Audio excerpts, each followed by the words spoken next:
દાખલા નંબર 9 જેની રકમ છે કે શ્રુતિએ 44 સેન્ટીમીટર લંબાઈના તારને વર્તુળાકારમાં વાળેલો છે.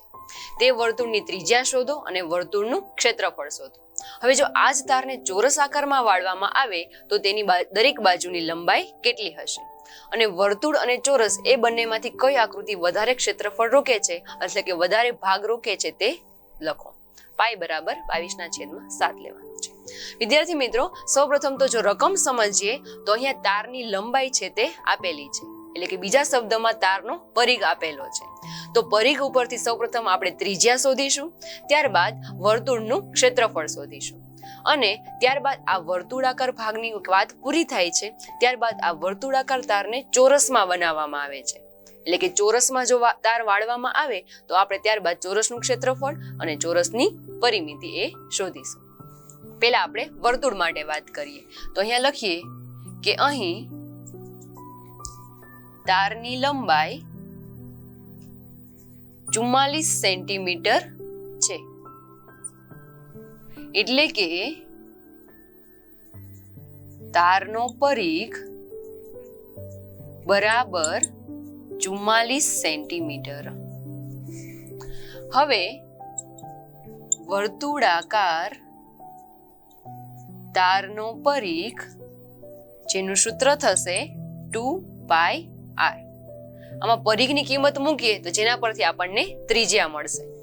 પરિઘ છે એ 44 સેન્ટીમીટર છે બરાબર 2 ગુણ્યા પાય એટલે 22/7 લેવાના છે, એને ગુણ્યા r.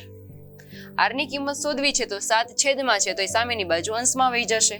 તો અહીંયા થશે r બરાબર 44 ગુણ્યા 7 છેદમાં 2 ગુણ્યા 22.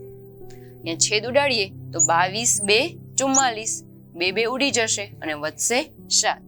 તેથી r બરાબર 7, એકમ છે સેન્ટીમીટર તો અહીંયા લખીએ સેન્ટીમીટર. આ થશે આપેલા તારની ત્રિજ્યા.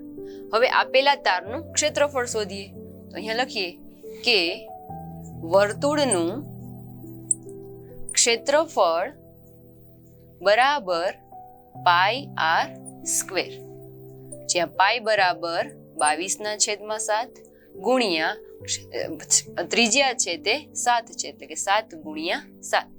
અંશ અને છેદમાંથી એક 7 ઉડી જશે તો અહીંયા વધશે 22 ગુણ્યા 7, જે થશે 154 સેન્ટીમીટર વર્ગ. આ છે જો તારને વર્તુળાકાર ભાગમાં વાળવામાં આવે તો 154 સેન્ટીમીટર સ્ક્વેર જેટલી જગ્યા રોકે છે. હવે આપણે આ તારને ચોરસમાં વાળવાનો છે. હવે વર્તુળાકાર જે તાર છે તેને ચોરસ આકારમાં વાળવામાં આવે છે. તો અહીંયા લખીએ કે હવે વર્તુળાકાર તારને ચોરસમાં વાળવામાં આવે છે.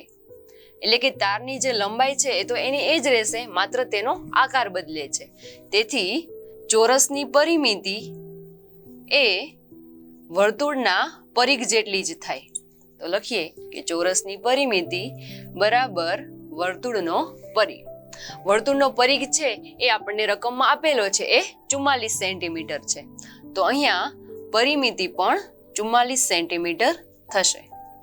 તો ચોરસની પરિમિતિ બરાબર 44 સેન્ટીમીટર. હવે ચોરસની પરિમિતિનું સૂત્ર મૂકીએ અને તેમાંથી તારની લંબાઈ એ શોધીએ. તો સૂત્ર છે કે ચોરસની પરિમિતિ બરાબર 4 ગુણ્યા લંબાઈ. અહીંયા પરિમિતિ આપેલી છે તો મૂકીએ 44 બરાબર 4 ગુણ્યા તારની લંબાઈ. લંબાઈ શોધવી છે તો 4 ગુણાકારમાં છે, સામેની બાજુ જશે તો ભાગાકારમાં આવશે. તો અહીંયા થશે તારની લંબાઈ બરાબર 44/4. બંનેના છેદ ઉડે છે તો અહીંયા લખીએ કે તેથી લંબાઈ બરાબર 44/4 એટલે કે આવશે 11 મીટર. એટલે કે જો આપેલા તારની લંબાઈ છે તે 11 મીટર થશે. ત્યારબાદ આપણને કીધું છે કે બંનેના ક્ષેત્રફળમાંથી કોનું ક્ષેત્રફળ વધારે છે. તો હવે આપણે ચોરસનું ક્ષેત્રફળ શોધીએ. તો અહીંયા લખીએ કે ચોરસનું ક્ષેત્રફળ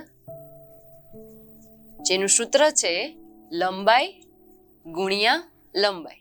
હવે લંબાઈ આપણી પાસે છે તો અહીંયા કિંમત મૂકીએ. લંબાઈ એટલે 11 ગુણ્યા 11. 11 નો વર્ગ જે થશે 121 મીટર સ્ક્વેર. આ છે ચોરસનું ક્ષેત્રફળ.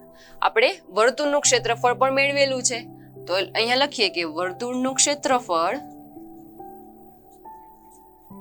બરાબર 154 મીટર સ્ક્વેર હતું અને ચોરસનું ક્ષેત્રફળ છે તે 121 મીટર સ્ક્વેર છે. તો અહીં જોઈ શકાય છે કે ચોરસનું ક્ષેત્રફળ 121 અને વર્તુળનું 154 એટલે કે વર્તુળનું ક્ષેત્રફળ છે તે વધારે છે. તો આપણે લખીએ કે તેથી વર્તુળનું ક્ષેત્રફળ એ ચોરસના ક્ષેત્રફળ કરતા વધારે છે. આ છે બીજા પ્રશ્નનો જવાબ.